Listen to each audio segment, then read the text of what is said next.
When I managed a large title company, when I hired new employees, it was expected they would learn every job. I would bring them in at the very bottom, typing legal descriptions, okay, and then move them through like Mhm. receptionists. But they learned every single job, even through post closing, before I put them in their role. So then I could also see what role they were best suited for. And they also knew how to do every job in the company. Hello, everyone, and welcome back to Keys to Real Estate. I'm your host, Mary Schuster. Today, we're going to have a masterclass on the art of recruiting, training, and retaining high caliber teams for your business. And we're bringing you two absolute pros, Mary Harris and Donna Anderson, are our guests today. Now, Marianne is president and founder of Positively Balanced and Real Estate Closing Path. Real Estate Closing Path was created to provide recruitment and training in careers in title insurance and settlement services for professionals entering the industry. And at Positively Closed, she assists attorneys and title agents with a multitude of operational support services. Donna Anderson is here too. She's the vice president of agency development manager for Caddick. With over 3 decades of experience in the real estate and title industry, at Caddick, Donna is building an agency support team and developing a systematic onboarding process to drive customer success and loyalty. So if you need some great ideas for building quality people operations inside your business, and let's be honest, who doesn't? Let's get right to it with Donna Anderson and Marianne Harris.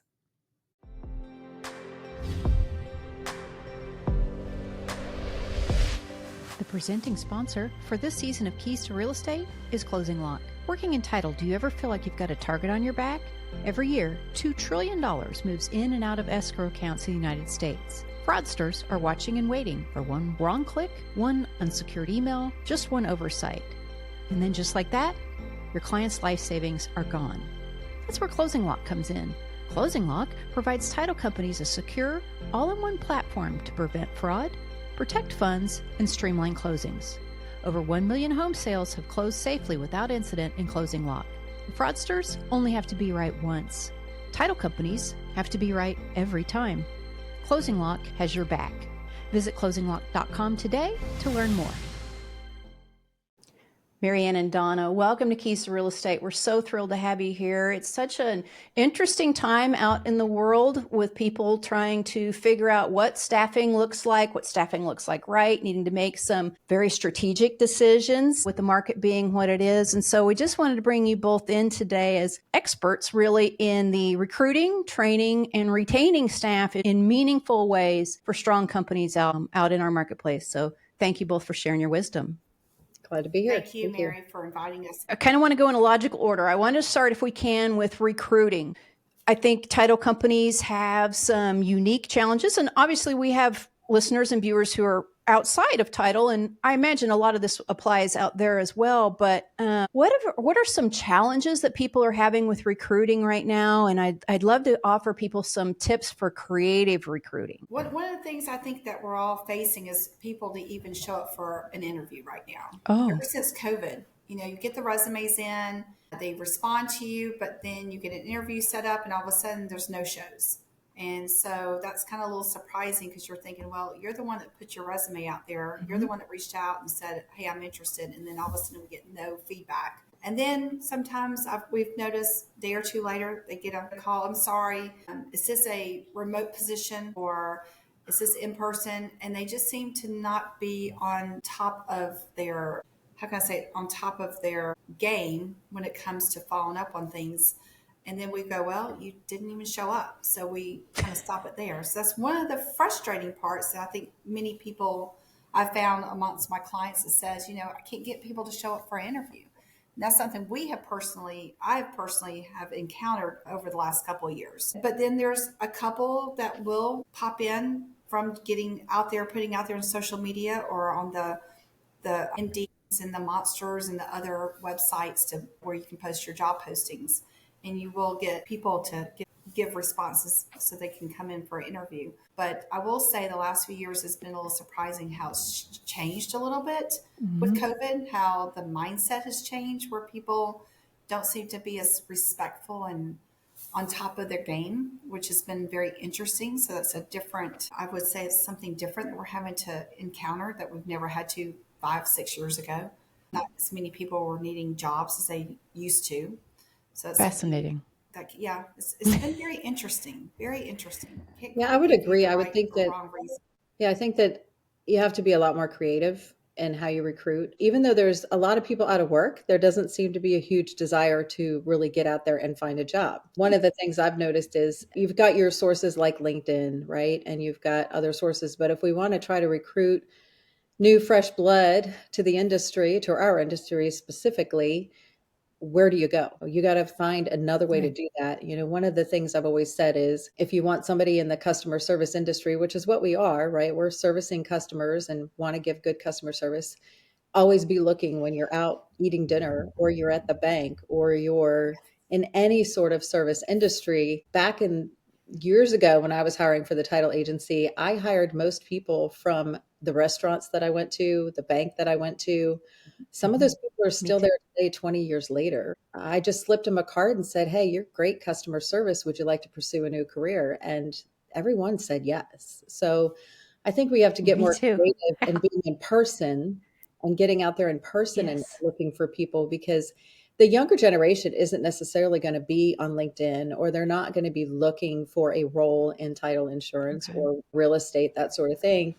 So we have to educate them. We have to get out there and I think physically meet them a lot of the time and get your family members involved, your younger family members, and have them talk to their friends about what you do and how they could be not working retail and working weekends or working in a restaurant, but working in a 9 to 5, office job. That is such a good point. I even suggest going from, like you just said, Donna, about the restaurants and the retail, is switching from a mindset of having a job versus creating a career. And Mhm. the title industry definitely can offer that, where a lot of the retail and the restaurants just think of it as a paycheck. But we're saying, hey, think about this as a career. So we definitely have to think outside the box. 4 years ago, when we actually started Real Estate Closing Path, which is a training program, we did seek people out there. I was actually at Macy's at Sunglass Hut, I would say 3 days before our first class was starting. And this lady just, she was on it. I was buying glasses for my office bingo, and she started talking to me. I'm like, I loved her energy. And I slipped her my card, like Donna said. And I said, call me. I think you'd be great. And she's 4 years later still a pre closer for one of our Nice. clients and is thriving. And she even said, you changed my life. Yeah.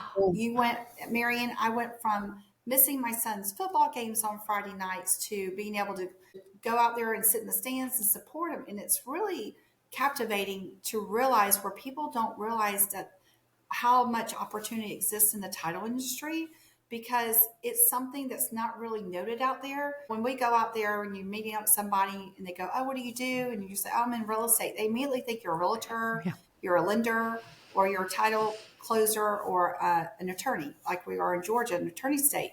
I'm like, oh, no, no, no. There's so much more. And Right. I think the one thing that I would love to see with real estate industry is to push the information out there to the communities that we all live in and educate people that there's something more. Yeah. Even go to the high schools. Not everybody wants to go to college. Not everybody's made for college, but they know they want to work. You're going to have that one small percent is reaching the younger people.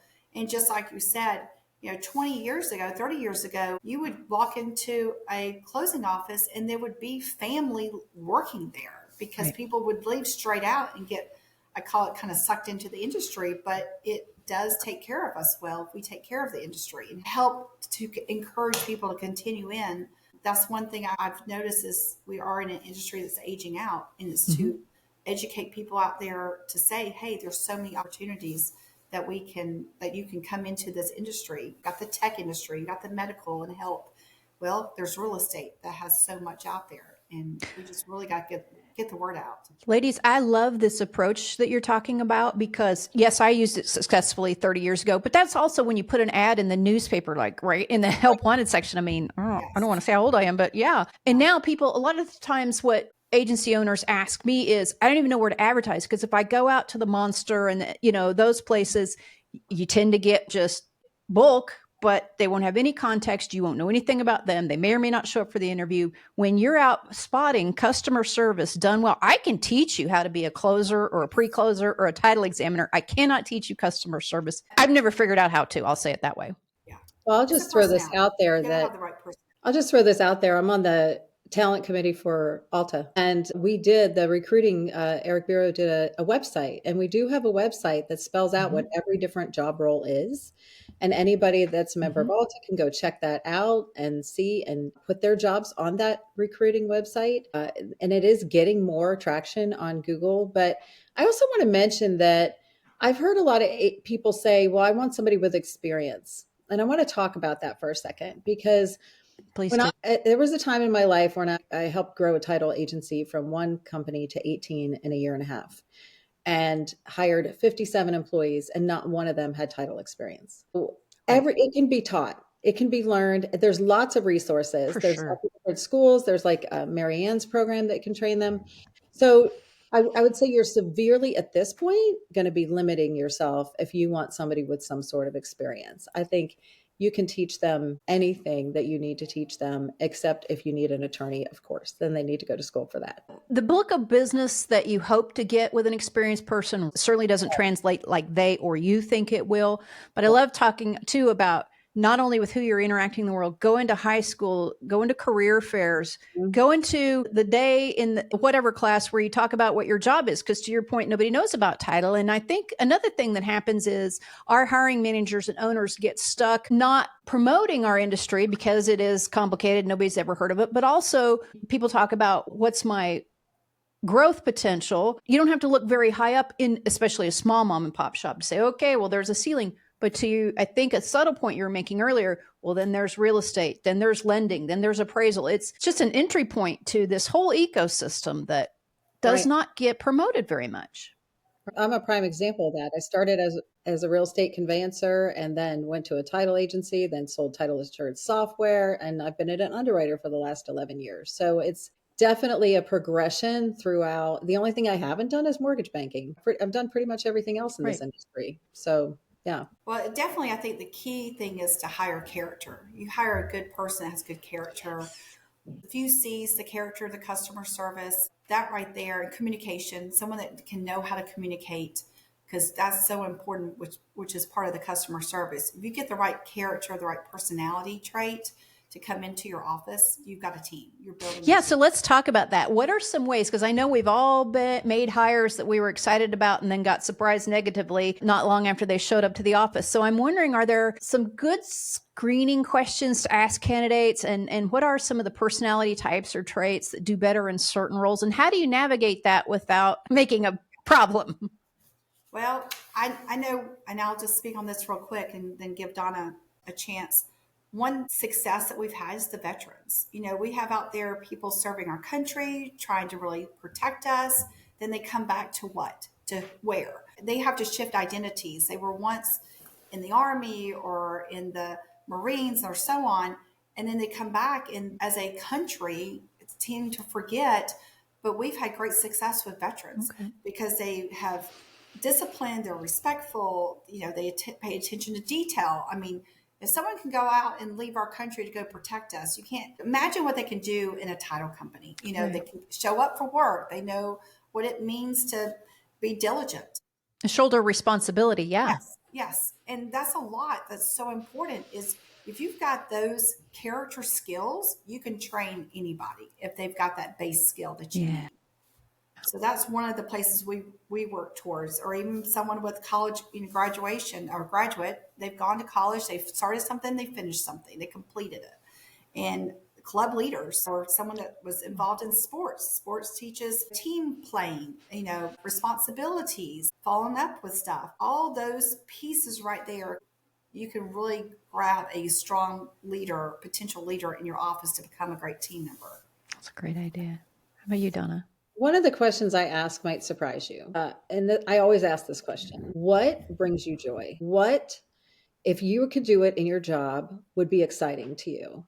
And whatever they answer determines what type of role they should be in. So if you're looking for an examiner and their answer is, oh, meeting new people and networking, and then you know that that's not the right person for that role, right? Or if they say, oh, I love finding a problem and solving it and looking for the details, well, that might be somebody you want to do your examination of your commitments. I just inherited a new team, and that's the first thing I said to them: what brings you joy? Because if I can have that in your role, And somehow, if you can do the rest of your role, but I can make sure that you're getting those opportunities to have joy in your job, you're going to be a good employee.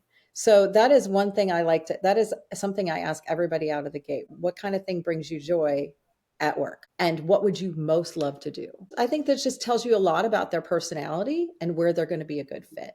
And you just really need to listen to what they say and believe what they say, because people tell you who they are when you ask. They Um, do.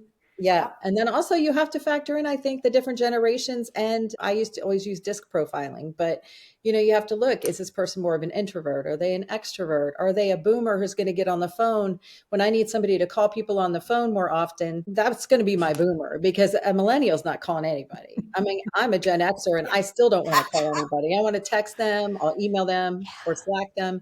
But so you have to think about, what kind of communication style do I need? What am I looking for? Is this the right kind of generation that's going to fill that role? Do I need somebody to give me a lot of good ideas in technology and maybe streamlining processes? Well, that's going to be my millennial or my Gen Z. Like, maybe I need to look for somebody that's Mhm. going to fit that role. So I think you have to think about a lot of different things when you're looking for people, and keep an open mind, because I've interviewed people in the past that I thought from their resume wouldn't be a good fit. And then once I asked them a few questions, I was like, oh my goodness, they're going to be amazing. And they were. So it's just, make sure you're not judging it on the resume. Ask them, what kind of things bring you joy? And people are not used to getting asked that question. So it kind of takes them by No. surprise, and they feel like they have to come up with the right answer. And I'm like, no, no, no. I really want to know if shopping brings Mhm. you joy. Not a Like, trick question. well, Yeah. yeah, not a trick question. What actually brings you joy? So that's something I like to ask. Those are great tips. So, section 2. We've hired our people. They're good. Let's talk about training a little bit. What's a good onboarding training curriculum look like? Like, what does it consist of? How do they interact with it to get them up to speed, either with your agency or office if they have experience, or if they don't?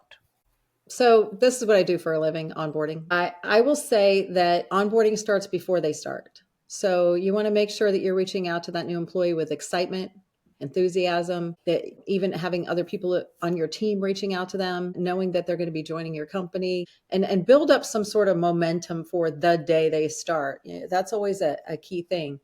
But I think it's really important in onboarding, and I'm not going to get into specifics of what I would do, but I would say that the culture that I create is, you come on board and I will never ask you to do anything until you're confident. So let's get you every bit of training that you need. Let's get you as much exposure as you need to everything you're going to be doing. If it's just me having somebody on my team, they're going to be on every call I'm on. They're going to be observing for a while. So you're going to be watching what I do and how I like things to be done. And then as you start to feel more confident, then I'm going to let you start taking some of that lead in some of those calls. And then when you're completely confident, guess what? It's yours. But I assure people from day one, I'm not going to put you in a position where you look like you're not confident or you're uncomfortable, because that looks bad on all of us. So I want to be the kind of leader that says, when you feel ready, then you get to do it. But I will never leave you dry. I'll never leave you hanging. I want to make sure you have every tool, every resource, every access that you need, and you have full access to me to get there. So I think That's taking your awesome. time and not throwing somebody in the deep end without them feeling Mhm. ready for it is just going to make them feel insecure and like they can't live up. And it just starts the process off really bad. What I find what we have laid out in the industry, we have the small mom and pop shops that may not have that training set up within their internal office, but of course, there's lots of opportunities out there between the ALTA and other schools, like we've mentioned prior, to give them the tools and the solutions to set someone up, because you're trying to set them up for success. They say it takes about 6 months before you can actually start profiting off of somebody, because you've got to get that training time. You've got to make sure they have that time to feel successful. Because again, while you're training, you're also including retention down the road, which I know that's also on your speaking point, but it's almost, they're all connected at the same time, because when someone comes in, you're putting out the welcome mat, like Donna said, share that you're excited, that you can't wait for them to join your team, but to also have the opportunities of some type of organization. If you don't have an actual training person or a dedicated onboarding person, in your organization, you need to find that out there at the tools so that you can give them opportunity, even if they have to kind of maybe do it for the first week on their own at their desk, where they're logging in, they're taking some virtual classes, or they're going to sites and reading up on things. I think in order for people to be able to be ready for their job that you have assigned them and they have agreed upon, you definitely have to make sure they have the opportunity. And I find that there's some offices, they don't really know how to do that. So they go after people who already are seasoned. They already have, they already know the job. They just assume to just come in and they can just start working. That's not always the case. So you definitely, per title owners or law firm owners, they need to have some type of plan. So that way they just don't get thrown in, like Donna said, you don't want them to just to sink or swim. Of course you want them to swim, because every hour, every day it goes by, you've invested in that person. But to make sure you invest right, and that way there's success at the end of the day. I chaired the committee at Alta to develop an onboarding plan that's available on the Alta website. And it's from pre-onboarding all the way through the first year of a new employee. And it's available to anyone to review. And we took a year to work on that onboarding plan because it is important. Yes, it has to be systematic. And just quickly to say, if you have remote employees as well, it is a proven fact that if you don't figure out some way to develop some sort of community, even remotely with that employee, 6 months down the road, even if they think they're happy, if they get recruited, they're gone. So they need to feel like they're part of a group, even if they're a remote employee. And I think that's really important and something that you have to really consider. And that's part of that onboarding plan as well. But just how to really engage somebody remotely as well, because we do know we have people that have remote workers everywhere. So you have to think about that community, even if they're not in the office with you. What are some effective ways to do that? As both of you are talking, like Marianne, like we've all either had or seen somebody have that first week where you don't even feel like a part of the organization. And this is in office, because you got to do all your paper. Oh, sorry, that's old school. You had to fill out all your paperwork, and then you got to read this manual and sign it off, and then watch these videos. The people that put in week one of videos, just, I'm like, how does this employee keep showing up every day? They don't even feel a part of anything. And then it's just made more extreme for the remote people. So what are some things that you have found that actively counteract that? Well, I do have some remote people. I Okay. have 4 remote, and my goal is to always at least touch them once a week. Hey, how are you doing? Checking in. It's almost like having a virtual office. I go around the office at least once a week, try to make sure everybody sees me. Hey, how are you doing? Touching them. How's it going? Because people are people. They want to know that you care. They want to know that they matter.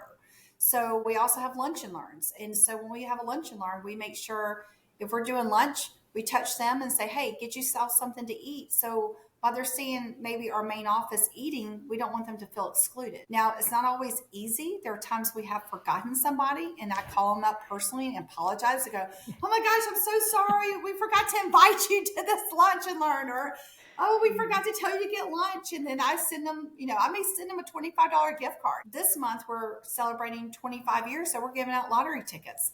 And it's something just fun. It's simple, but putting it in the mail where they can open up something as a surprise can be fun for them, or even open up their email. You can send little gifts through the emails to say, hey, here's a gift card to Amazon, whatever their favorite restaurants. So I do kind of get a profile sheet on them of things that they like, because when they're not in the office, you don't really get to know them as personally as you do with someone in the office. So I get a profile sheet. What's your favorite color? What's some things you like to eat? And I actually take the time to look, or I have someone in my office to look up to say, hey, here's their address, see what's around them. So when we do something amongst the company, they can feel like we took the time to figure them out, so that they didn't feel like that they're the stepchild of the company. It's such a smart tip, and it's such a great way to shortcut that. By doing that profile sheet, you're indicating that you know about me, things that you would have just picked up around the office if I were in the office. That's beautiful. Or looking at their desk, and you see what they have exhibit on their desk is a little bit about them. And you can't do that when you're talking to someone virtually. Really smart. I'll call them up and just say, hey, how's your day going? Is everything all right? Do you need anything? People just want to know they matter. They want to know that you care.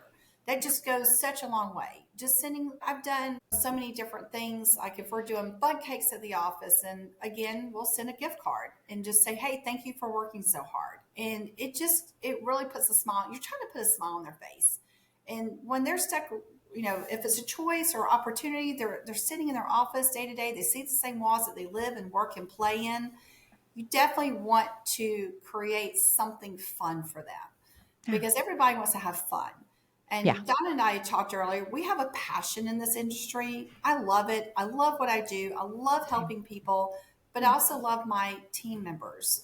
I may be the boss in many sorts. The way I look at it, I'm just signing their paycheck because at the end of the day, I'm still one of the team members. I think a lot of owners need to also realize you got to stay on the same playing ground with them, with your staff. They got to feel like you're one of them. Don't ever exclude yourself that you're better or that you're disconnected or you're not available because people just want to matter and they want to make sure that they can touch you, come up and say, speak to you. I've never want to have an office environment where they go, oh, the boss is here. Now let's change what we're doing. I want them to be consistent of how they work, how they think, how they enjoy the time that they're in my office, whether I'm there or not there. I want everything to be consistent, to be the same. So a couple of things that I would recommend is typically if you have remote workers, you're not a mom and pop shop. You usually have, several employees or quite a few. So setting up those intro calls with other people in the company, just to get to know you call, 20-minute, this is who I am, this is how long I've been at the company, welcome to the company. And it's not a business call. It's more of a, hey, and get to know you. I did that. I just recently changed jobs and had that call with several different people, and it made me feel much more connected to the company as a whole. And the other thing I like to do is because my team is remote, we call it teamwork time. And we just get on teams and we all just work together. So, and we can ask each other questions and talk about if I'm working on a specific project, I'll show it to them and say, what are your insights? It's just called teamwork time. So we're like, it's like you're in the office working next to somebody, but instead you're online doing it. And I'll do that like, maybe every couple of weeks we'll have an hour and a half. And I say, I don't even know what we're going to work on, but let's just get together and work together. And you find that who knows what comes up in those times, but I've always done that with my teams, just had teamwork time. And it's good because you just never know. You bond and then you can help each other and learn at the same time. Well, I like how you're actively working to create a technological equivalency to seeing each other in the break room, heating up your lunch or your coffee, and what are you working on? And that's a brilliant tactic, really, because those are the moments you're trying to recreate. And when we as an owner or hiring manager say, well, yes, our efficiency's up in work product, but our culture's down, my team isn't as tight as they used to be, I am more susceptible to people being hired away because they don't feel as connected into this organization that we are. Those are really good tips for proactively sort of manufacturing, forcing those opportunities that happen generically in the hallway and the meeting It's room. not People easy, say they but you have love to it. stay They love mindful. doing that. It probably feels a little, okay, what are we doing the first couple of times, but then you get the benefits of it. And that's great. Okay. So we have people hired and we have them onboarded and have them kind of oriented. Once they're past that 6 months and year doing their job, what should their ongoing education and continuing, whether it's continual formal, which most people in title have to have, but escrow officers in many states don't, certainly your processors. And so what should that look like for employees that are on staff and productive? I'm a very big believer in having my team train the rest of my team. So, for example, I had somebody that started with me when I started 2 months ago. And now I got somebody new last week. So I said, okay, now that I've taught you these things, I want you to teach this person these things so that you're always learning, and I'm always learning. So if I'm learning something new, I'm creating a little video, sharing it with my team. Hey, I just found this out. So there's that kind of basic job related learning. But we also want to focus also on personal development, right? I had somebody on my team come to me and said, listen, you're very well connected in the title industry as a whole. I'd like to learn how to do that. I'd like to learn how to meet other women and specifically in the title industry across the country.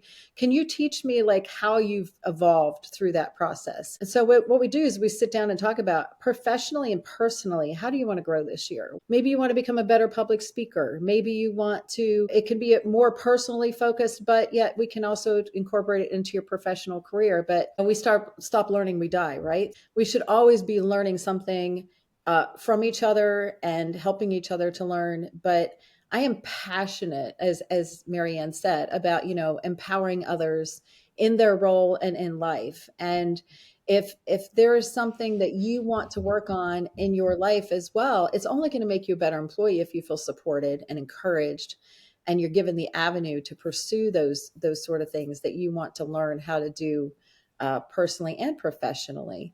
And I think it also develops loyalty amongst your team. And this is part of the whole retention process, right? I mean, if your employee, and I used to tell my other employees all the time, you're going to be I want you to be as successful as you can be. And I will never do anything to stand in your way. And I will always do whatever I can to get you there. So your success is mine. So if you keep that in mind with your people, if you celebrate their successes and promote them towards success, that's your success. So that also breeds loyalty. People know you have their back, that you want to see them succeed. You want to give them the glory. You want them to be the ones that are growing and learning and getting the credit out there from the other people in the company or out in your industry. So it's kind of like a proud mama moment, right? You want to culture these people. And so give them every opportunity to learn everything they can. Like, why would you ever not want them to be learning personally and professionally? Well, when they feel successful during the day, they only go home feeling great about themselves. You can empower them, you can enlighten them, you can strengthen them. One of the things that people have to realize is what drives employees to stay or what's important to them. It's usually time off, the work environment. Work environment's larger than what people realize. Salary, they've done different polls out there, surveys. Salary doesn't matter as much in the sense of everything else is covered. Then salary, yes, is necessary, but it's not usually the number one. They just want to know that they matter. They want to know that they're thought of, that they have opportunities.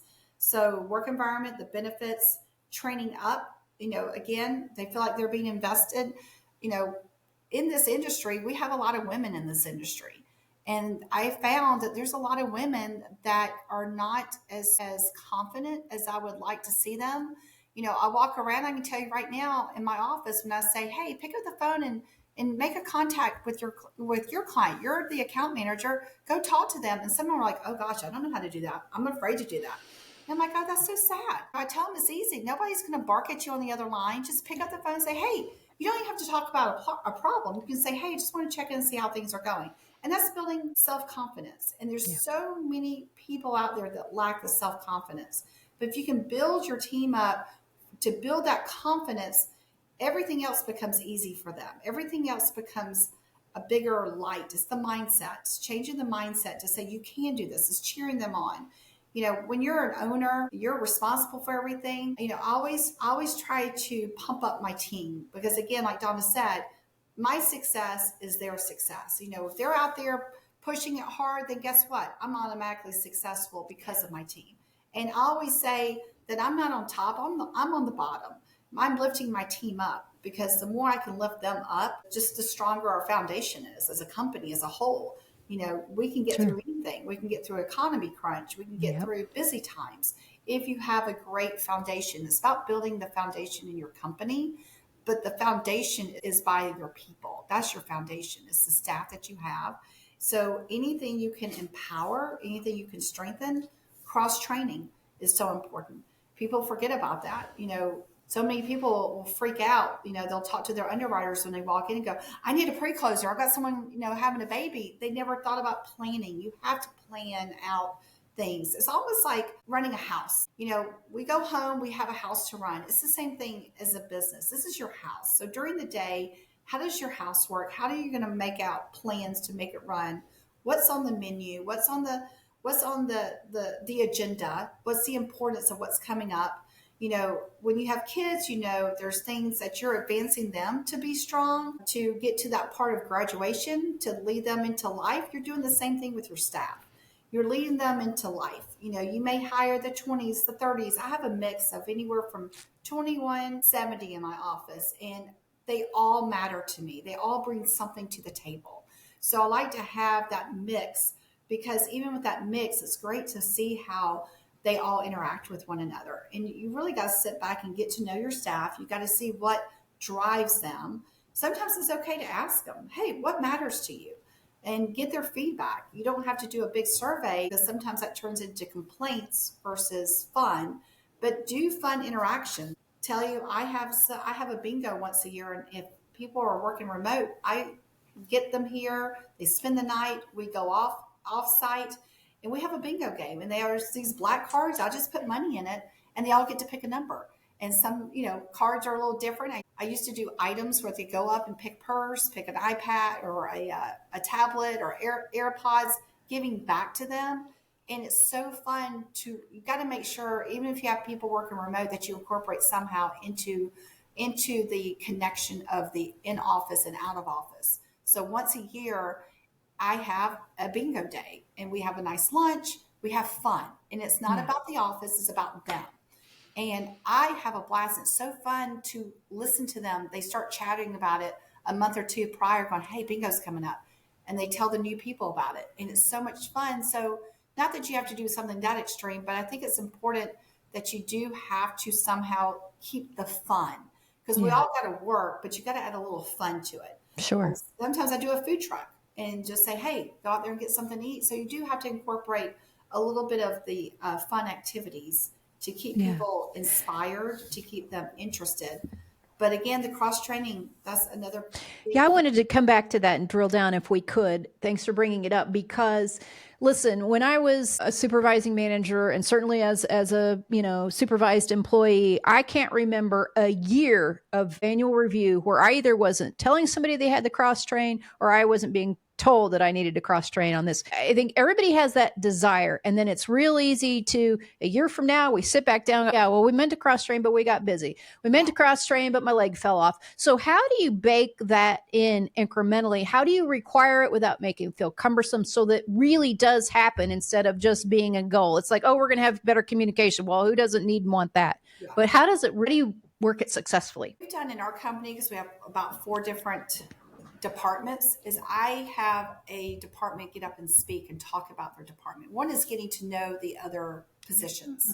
So it doesn't necessarily have to be immediate training, but having awareness of what other departments mean and what's their job, to start linking everyone together and teaching how everything connects. But then when you've got somebody that has downtime, you say, hey, why don't you go over here and sit with this person? You kind of start partnering people up. So it doesn't mean that falls on you, but let the coworkers start coexisting a little bit more together. Kind of bridging in the gap of the different departments to let them connect. Because there's always going to be that one person in that team that wants to learn more. Yeah. And then you find that other matchmaker. So it's kind of a matchmaking team card game that we used to play when we were little, where we pick up a card and try to match it. You want to find those matchmakers that can connect as coworkers, that they start strengthening each other. And you can do that it can happen without you realizing it's happening. Before you know it, they now know how to do this because that person took the time. And again, you're investing in the staff, believing in them to say, hey, I need your help. Hey, this person would love to help support you. There's so many different ways you can do that by just connecting the team players together. When I managed a large title company, when I hired new employees, it was expected they would learn every job. So, and it also helped me because I would bring them in at the very bottom, typing legal descriptions, okay, and then move them through like receptionist. But they learned every single job, even through post-closing, before I put them in their role. So then I could also see what role they were best suited for, and they also knew how to do every job. Good idea. Company. So I would have them like this. So you hired the person and found the role. You didn't necessarily hire for a role. A lot of the time, yeah. I would take them through every single department for about a week, and then they would, pre-closing, preparing the CD and the HUD, sitting in with the closer. They didn't do the closing, but they would sit with the closers during the closing, and then do the post-closing and recording, and then sit and evaluate with them. What did you like? What spoke to you the most? And then put them in that role. And it also helped me because everybody knew every role. And I could easily, and we had different joint ventures, so I could easily move somebody from one office to another office to fill in if that person was on vacation, because everybody knew every role. And I know that might not be always conducive, but they were still doing a role while they're learning that other role. So it wasn't like full time. Maybe they were doing pre-closing, typing commitments and doing conveyancing work, right? But then they were also spending time with the closer, sitting in closings during that week as well, just so they could learn that part of the process. So, and I do want to make an encouragement to owners and managers that might be like me on the older end of the spectrum. Keep an open mind, because if you want to bring in younger people, it's very important, especially to Gen Z, that they and millennials, that they can have an opinion and that they can see something and suggest something. So I've always had said to my team, I love your suggestions. You can always bring me suggestions now, but I also get the opportunity to let you know if I think it's a good suggestion or not, or if I've tried it already. But I find that, and I know this from talking to agency owners all over the country, that's not the way we do it. That's not the way we've done it. This is the way I want it. They were complaining. One was that people are on their phone texting the realtors. And why are they texting realtors? They need to get on the phone and call them. But I said, but that's the way they communicate today. So I'm just encouraging to keep an open mind, encourage suggestions, and have brainstorming sessions. How can we make this process more customer service focused? Or how can we make this more streamlined? And let them have a voice, because I'll tell you, I have learned so much from people that have come and worked for me. And they're like, hey, there's got to be an easier way to do this. I'm like, figure it out and then come back to me with it. So I think that also is another way to breed loyalty, if they know that they have a say or can come to you without having to beg you, like, hey, this could be easier. That's another cross training thing too, right? That's like, if they don't know the different ways the roles and the teams work, then how could they make suggestions about the company as a whole? So I would just say be open to suggestions and comments from them. That's fantastic. Well, then the last section I wanted to touch on briefly with the two of you is about good retention. And because you're pros, you have weaved, I think, a lot of that into this other conversation. Everything you're describing here is a workplace that I want to continue to be a part of. So the retention aspect is so critical, especially after you've made the investment to hire and onboard and train and have fun, and you want your employees happy. I just wanted to check in with you to see um, within that topic, is there anything we should have touched on that we didn't yet? And I also included in that would like for you guys to talk about the negative aspects of retaining underperforming employees, or employees that just don't fit in the organization well, because that is one main thing I have found with some of our owners and managers is they are just slow to make that cut. And my experience has been that it really devolves the whole team, but I have an experience of when you guys are the pros. Let's talk about it. Can I take that one first, and then I'll let Marianne address the other? Sure, Yes, Donna, go. go Yeah. for it. This is how I handle that situation. If you know that you have an underperforming person, I put it back on them. So, as I said earlier, I always tell them that your success is mine and I will do everything I can to make you be successful. But I've had an underperforming person before, and I had to have that tough conversation with them and said, listen, I'm giving you everything you need to be successful, but you're choosing not to be.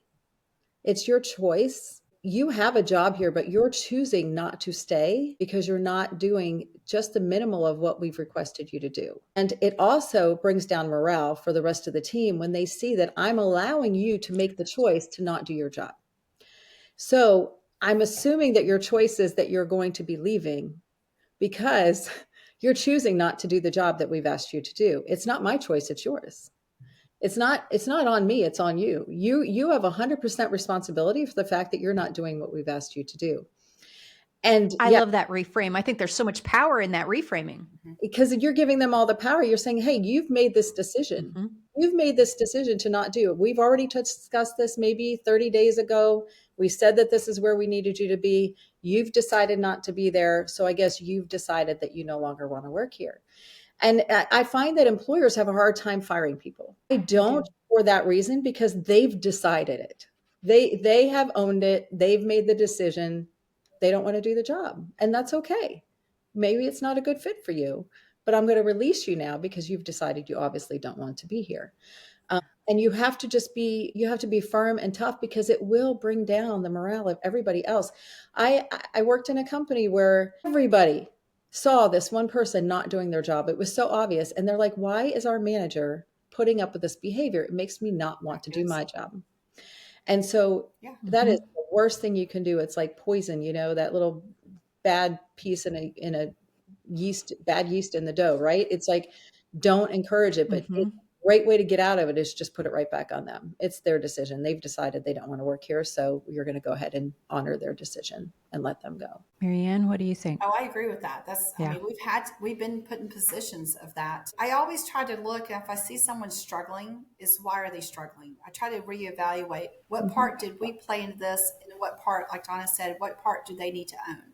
There's times I've had to move someone around to a different position because maybe they were in over their head, and I found where they've been successful. I love it when I can find the right fit for them in the company versus having them to exit, but we do try to master success with them before we say we're not Right. evidently a fit together. But it can go both ways. A lot of it is a lot on the employee of what do they want in this? Do they want to be here? And then one thing you want to ask them is, do you like being here? Because some people may say, no, I don't. I'm not liking this. If they don't like it, no matter what part you help them with, it's not going to change their mindset. But if they do say, "Hey, I need this job. I really do like it." Okay, let's talk about it. Let's see where you're struggling.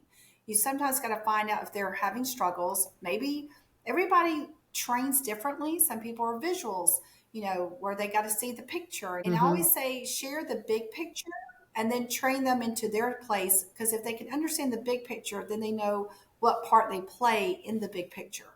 So again, it's like being a teacher. We didn't all go to school to become a teacher, but you find that you do share that responsibility of teaching somebody. Training is teaching. And sometimes I may not be the best teacher. My kids will say, "Oh, my math teacher doesn't know how to teach." Well, they may not know how to teach you, but they may know how to teach those other kids.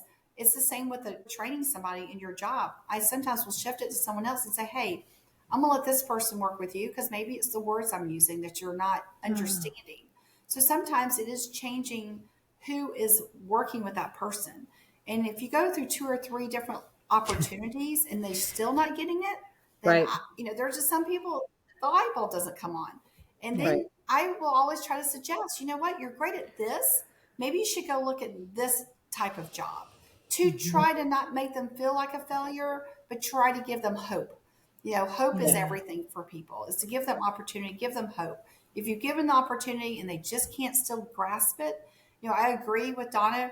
You can't let that person sit there because everybody's watching. Everybody knows who the weak link is. They just know.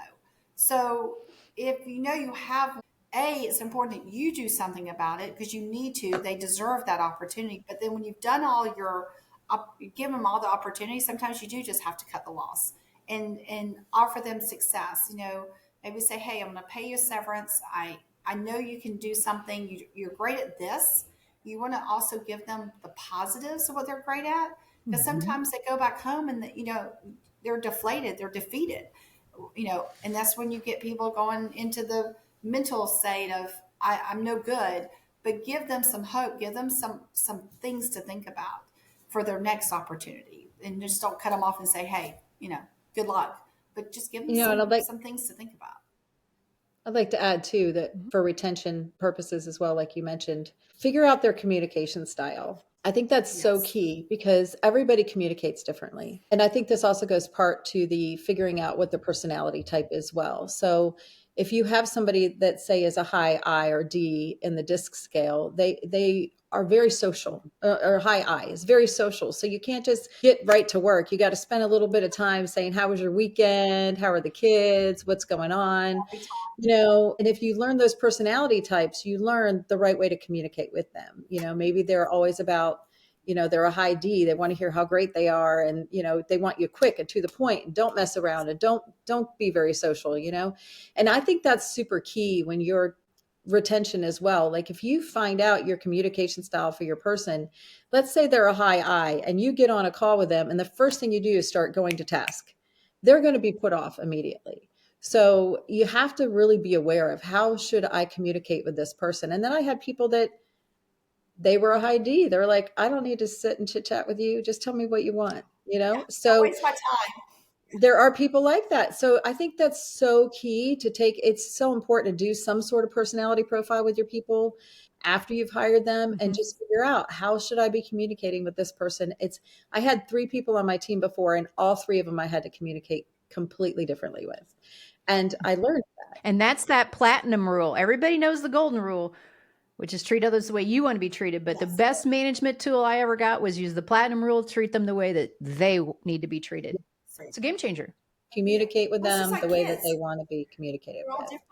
And I agree with Mary Ann, like like you can, yeah, you can give people another chance. Like I have had people that they ended up being great, but I had to have the come to Jesus moment with them when I said, this is on you, not me. This is where we're at now. This is on you. I will help you. I will not do anything to make you not be successful, but you need to come alongside me here. And then they did. They turned that corner when they realized, hey, wait a minute, it's up to me whether or not I get fired. Like, I can't be mad at her anymore. Mad at me. I should do my job then. Yes, it really is an eye-opening thing. I had somebody say that to me. No, it is. It is. And she said, well, it's a change of mindset from how are you going to make me successful to, well, here's the buffet. Right. Yeah. Well, and business owners we all, as a business owner, when you're a business owner, you have to think, how am I going to make my company successful? You have a lot on your shoulders. You have to own it all. And so you definitely have to help people realize that they play a part in their own success. Right. And another thing about retention is people often quit bosses, not jobs. So it's important that bosses are a good one, to be mindful, to be open-minded, sometimes have patience, speak kind words. It's, it is, how do you treat people? Because people remember how you make them feel. So again, it goes back to the work environment. What kind of work environment do you have? If you're dropping people like flies, you may need to reevaluate yourself, how your company's being run. It's not always on the employee. Sometimes it's on the employer. The employer has to go back and reflect. I'm always looking every year of, what are we going to do different for our clients the next year? But I also reflect, what am I going to do different for next year for my employees? Because it's just as important as you're trying out there to grow your business. There can be a setback in your company if you don't sit there and self-reflect your company as your managers. Is this manager? Because again, you can have great staff, but the manager may not be a good manager. Is that person in a right place on the management level? Because it can take one person to push 5 people out instantly. So you always need to do, just as much as an employee review, you need to do an employer review on yourself. I'm going to amen you on that, because a million years ago, as I was consulting for agencies or title agencies, there was not a one that I didn't walk into that had somebody in management. Usually they were a long tenured employee that had no management skills, that was horrible, that was beating everybody down. And you know what? Every owner knew it was a problem, but they didn't realize how negative it was affecting the other. They were like, oh yeah, so-and-so's a problem. We tiptoe around them. And I'm like, but your staff report up through this person. Yeah. That's a no. If you're frustrated as a manager down to this person, think about what anybody underneath them is experiencing. And that's where you would get your high turnovers. Yeah. Yes. And never micromanage. Never micromanage. Yeah. My boss always said, hire the right people and get the heck out of their way. Right. And if you can't do that, let them do their job.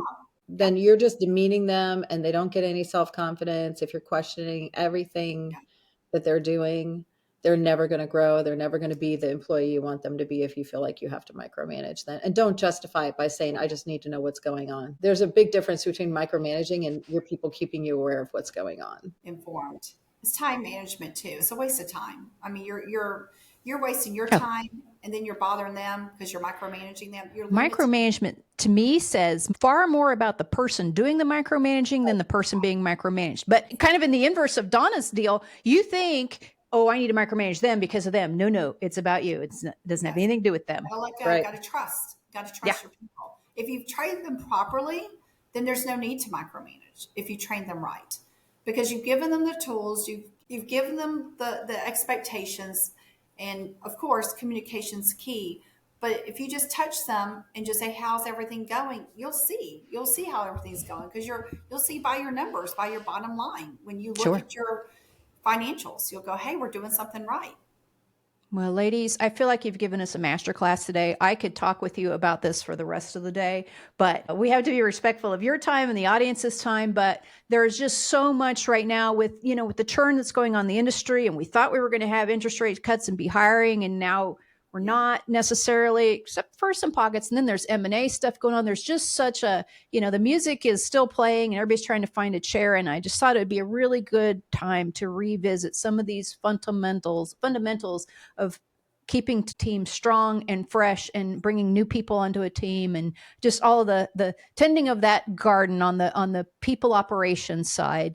And I knew that you two are masters at it. So thank you so much for joining us today. I appreciate you. Thank Thank you you. so This much was for this fun. opportunity again. Well, thanks to both of these incredibly smart women for sharing creative tips and helping us think about managing people in new ways. Now, they said they'd love to hear from you if you have questions or need assistance. So their emails and websites are linked in today's show notes. Thank you for joining us today. And thanks for letting us contribute to you and your staff's ongoing knowledge. Because at October Research, we know knowledge is the competitive advantage. See you next time.